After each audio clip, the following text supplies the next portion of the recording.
For the first time since his arrest, the man accused of killing and beheading his father in Jeffersonville, Indiana, appeared before a judge. Take a good look, folks, here. Notice in our video that Bryce Winnickis has that large visible wound on his forehead. This hearing was pushed back from yesterday morning, the judge saying Winnickis had a medical issue. Continuing coverage of this very disturbing and gruesome case in Jeffersonville now at 5. Hello, everybody. Thanks for joining us. I'm Doug Proffitt. And I'm Connie Leonard. Winnickis, the suspect in this Jeffersonville murder, was not given bond today. He will stay in jail. The 33-year-old is charged with murder and abuse of a corpse after his father's body was found inside his own home on Summerlin Place last Friday. Winnickis allegedly then fled to his mother's house on Callaway Drive, where he was arrested after an hours-long standoff with the SWAT teams. Today, we learned more about the defense that Winnickis plans to use in court. WHAS11's Ian Hartwitt is covering this story for the second day now. He is joining us with the new details. Ian? Yeah, Larry Wilder says he knew Bryce Winnickis as a kid. Now, he's Winnickis' defense attorney, asking mental health professionals to figure out if Winnickis is fit to stand trial or if he's clinically insane. That's the defense strategy Wilder laid out today after Winnickis entered court.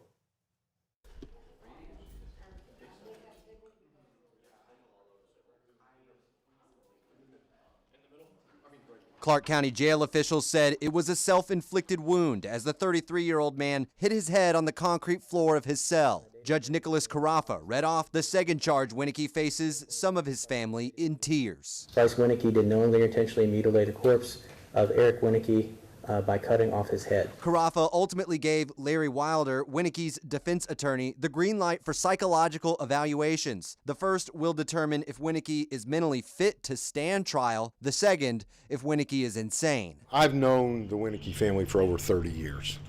Bryce is a young man that went to school with my children. Bryce was a young man that spent time in my home. Wilder said that's why he needed to know what was running through Bryce's mind. Jeffersonville police say that Winnickis told his mom, quote, "I killed him. I went over to Dad's because he is the evilest person that ever lived. I cut his head off."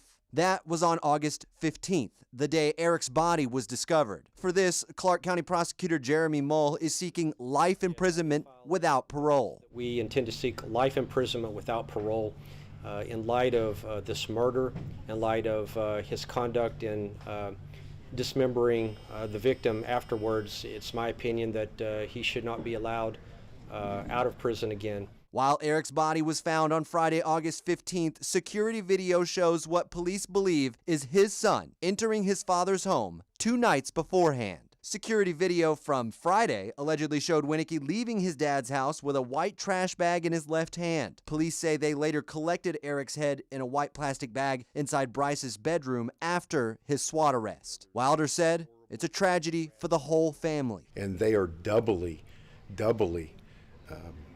overcome with the anguish that goes along with losing a parent and essentially losing a brother. Mull reiterated that Winnickis innocent until proven guilty.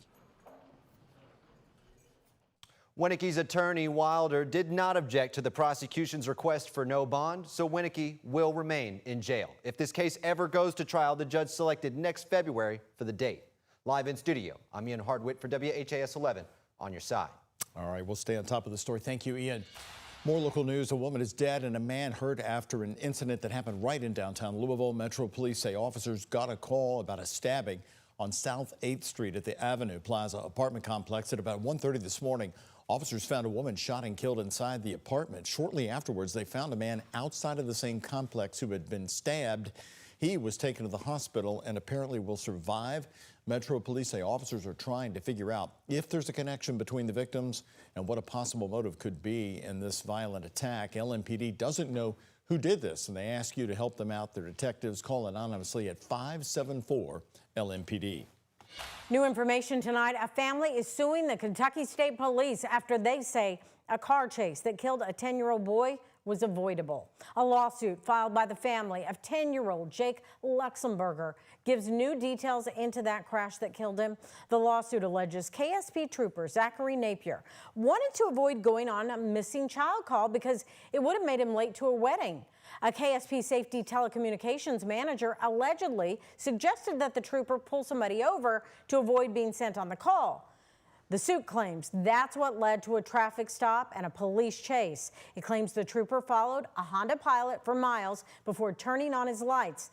The Pilot sped off on I-71. There was a chase until the Honda Pilot exited at Crestwood, hitting an SUV. 10-year-old Jake and his grandmother were inside that SUV. They were both taken to the hospital where Jake later died. The family wants a trial by jury and is seeking damages according to the lawsuit. Of course, the lawsuit is only one side of a story. New today in Clarksville, Indiana, the local FOP, the Fraternal Order of Police, and the Town Board of Clarksville have reached a mutual resolution on police contracts. Again, this is in Clarksville today. We have been following the story closely now. The FOP says the current contract expired in January, and police officers there in Clarksville have been negotiating for more than a year and a half with no word on an agreement. Officers were arguing for higher pay. The FOP and the board reached an agreement, but at this time we don't know yet the terms about the resolution. A formal vote is expected during the town board meeting coming up on September 2nd. If you felt it was hot out there today and was wondering where this day ranks on the very hot days we've had, Connie, I bet you would guess it is at the top of the heat index. Absolutely. JCBS definitely knew what to do. They asked that all outdoor activities be canceled today. Mallory, you said that was a great thing. It was a very good call because we're under this heat advisory through 8 o'clock this evening. That does include the Louisville metro area, pretty much along and west of I-65 here. This is where we've had heat indices between about 100 and 105 degrees so far today. Taking a live look outside to the U of L campus from our U of L Health camera network here. Temperatures across the area not uniform. Even within Louisville, we have some cooler spots where we're starting to see a few of those isolated showers develop. But elsewhere across Kentuckiana, we're primarily looking at low to mid 90s. Those feel like temperatures, a lot of triple digits on this map because those dew points are very high. It feels like 105 in Brandenburg and Shepherdsville. We have a heat index of 102 in Louisville. Once again, we have had a few isolated downpours pop up so far, though they are fizzling as they continue to push off to the southeast. Much more where that comes from because take a look off to our north. This is out ahead of a front. We are expecting showers and thunderstorms to increase in coverage from north to south as we carry on throughout this evening. So this is 7:30 tonight, continuing to push down to the south and southeast through about midnight before we potentially see those showers and storms break up. This is our best rain chance likely for the next week, so hopefully you can get some moisture out of it. And then we're tracking some lower humidity and another front on the way this weekend. I'll have more on those details coming up in our 7-day forecast. Mallory, thanks so much. And this just in, we have new information for you. We have a new development in the repair of a water main break, a major water main break that happened in Bullitt County. Workers have now repaired that water line, and water should be pumping at very low pressure into most homes in the Bullitt County area later tonight. For most of the day, though, faucets have been running empty at 7 county schools, 2 fire stations, and countless businesses. Well, tonight we welcome our newest journalist to WHAS 11 News, who is on this story. WHAS 11's Conroy Deluche and senior photojournalist Alyssa Newton show us what people are doing to get by without water. One Mount Washington neighbor we spoke with says that they noticed that there was a problem Monday night when the shower lost a lot of water pressure, and now inside it's down to a trickle. But some don't have water coming through at all. Across the street from a construction site, what started as a small leak discovered Monday afternoon burst into a bigger problem. We uncovered the pipe, it just shattered. And then we had a 16-inch pipe flowing freely. Mayor Stuart Owen says crews stayed out all night to work on the issue. The broken line several feet underground, which complicated things. But even then, we thought that water would be restored by 5 or 6 o'clock this morning when everybody got up. Mayor Owen says he contacted Bullitt County Schools at 4 a.m. about that break. After being notified, Superintendent Jesse Bacon says they discovered 7 schools were out of water. So by 6 a.m., they decided to cancel classes at a time when some parents say their students were on their way to the bus stop. All of my kids are home from school today. So. Melinda Stickling says they got the alert before her oldest left for school. Full house, and we're just trying to, not get all sweaty because we can't shower. Some affected businesses did choose to stay open. No water. Susan Gibson, the owner of Eastside Blends, filled coolers with water and ice on her way to work Tuesday morning. So these are just some of the water jugs that we had in the store. These are the waters that we bought.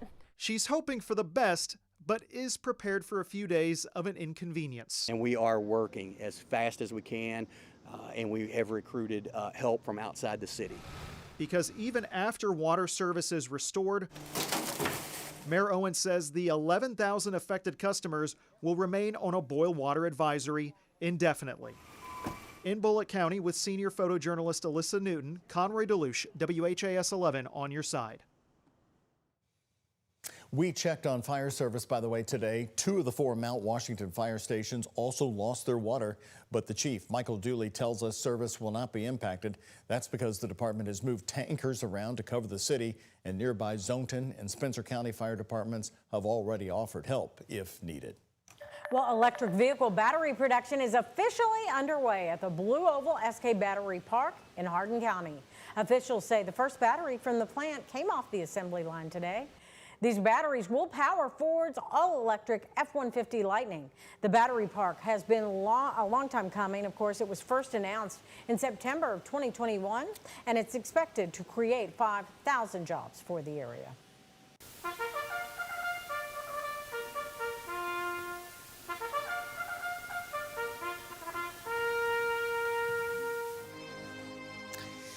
The final call to the post for Dwayne Lucas, and what better way to honor the famed horse trainer Dwayne Lucas. Today, people packing the First Turn Club at Churchill Downs to celebrate his remarkable life. The 4-time Derby winner died this year at the age of 89, and as you know, Connie, so ever present, bigger than life around Churchill Downs. Absolutely, and love seeing him, you know, in the last few years on the track on the pony every morning. Well, the Hall of Famer worked in the industry for decades, and you can tell by the packed crowd that was at today's service. The family wanted to keep it to mostly friends and family, and even then, at least 100 people were there. People close to Lucas revealed that he was an avid writer, and at today's service, they even heard a performance of one of his personal poems that was turned into a song. And many folks remembering how Lucas helped them get their start in the horse racing world. He was quite the mentor, including his friend and longtime famed jockey, Pat Day. He remembered the moment that he baptized Lucas before he died. And this was no doubt the highlight of our relationship. Afterwards, I just sat there, holding his hand, silently praying. And when I left, I wasn't sure I would ever see him again, at least not here. But I know because of his profession of faith in Jesus Christ that we will meet again in heaven. Wayne, this is not goodbye. It's just until we meet again. Such amazing, iconic figures who truly love Louisville. You even saw them around our city so often. Lucas was inducted into horse racing's Hall of Fame in 1999. He is ranked 3rd in career victories in horse racing history.